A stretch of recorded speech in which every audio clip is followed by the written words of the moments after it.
Good morning, dear students. How are you? I hope you all are good, fine, and healthy at your places. I'm Meena ma'am, history teacher.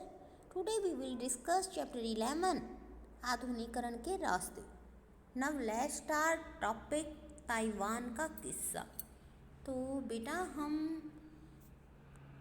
ये कर रहे थे चीन के अंदर जो भी आधुनिकीकरण वगैरह आया, जो भी औद्योगिक क्रांति वगैरह आई, इसके अंदर साम्यवादी जो दल वगैरह ये आए.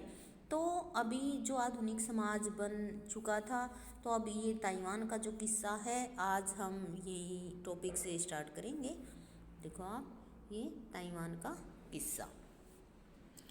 तो बेटा चीन साम्यवादी दल द्वारा पराजित होने के बाद चियांग काई शेक 30 करोड़ से अधिक अमेरिकी डॉलर और बेकीमती कलाकृतियाँ लेकर 1949 में ताइवान भाग गया वो सब चीज़ें लेके. वहाँ उन्होंने चीनी गणतंत्र की स्थापना कर दी.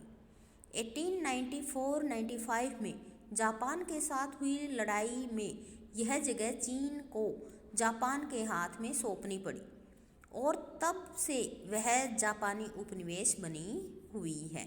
तो वो ताइवान भाग गया था और ताइवान फिर उसके बाद 1984-95 में जापान के साथ उनका वॉर हुआ, लड़ाई हुई और उस जगह को चीन को जापान के हाथ में सौंपनी पड़ी थी.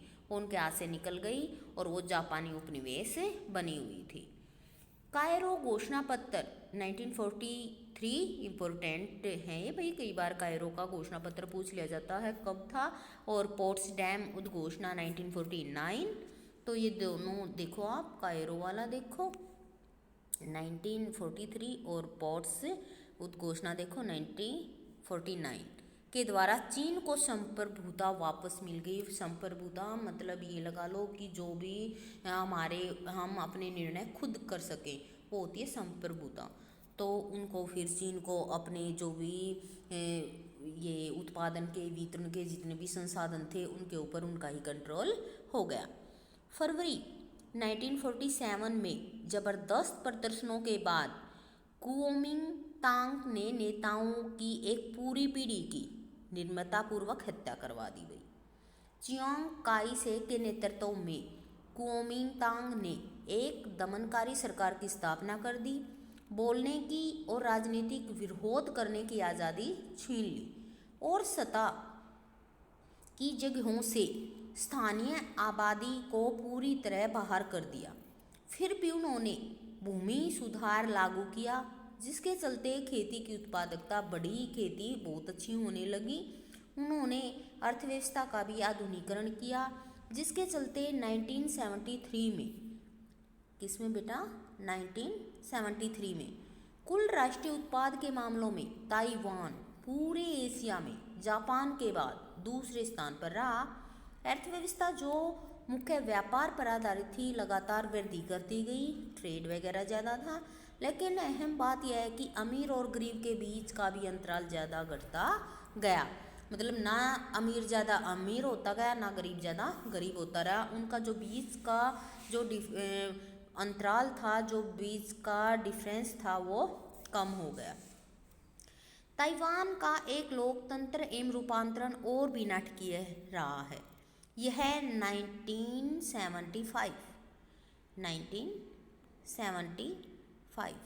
में चियांग की मौत के बाद धीरे धीरे शुरू हुआ और 1887 में जब फौजी कानून हटा लिया गया तथा विद्रोही दलों को कानूनी इजाज़त मिल गई, तब इस प्रक्रिया ने गति पकड़ी.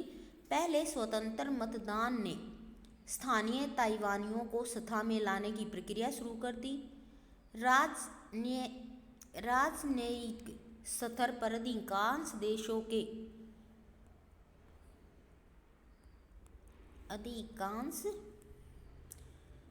देशों के व्यापार मिशन केवल ताइवान में है. उनके द्वारा ताइवान में पूर्ण राजशाही संबंध और दूतावास रखना संभव नहीं, क्योंकि ताइवान को चीन का ही एक हिस्सा माना जाता है.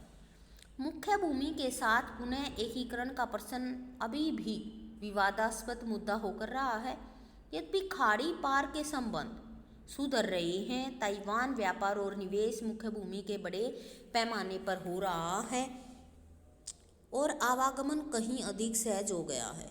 संभवतः चीन ताइवान को एक अर्ध स्वायत्त क्षेत्र के रूप में स्वीकार कर लेने में सहमत हो जाएगा अगर ताइवान पूर्ण स्वतंत्रता के लिए कोई कदम उठाने से फ्रीज करता है।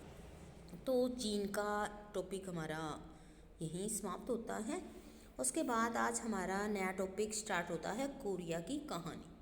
कोरिया के अंदर कैसे आधुनिकीकरण आया, उसका मॉडर्नलाइजेशन कैसे हुआ, तो ये यहाँ कोरिया का स्टार्ट हो रहा है हमारा। तो आधुनिकीकरण की शुरुआत 19वीं सदी के अंत में कोरिया के जोसेन वंश ने आंतरिक और सामाजिक संघर्ष का सामना किया। कौन सा वंश आ गया भाई? जोसोन वंश लर्न रखना आपको। कोरिया के अंदर जोसोन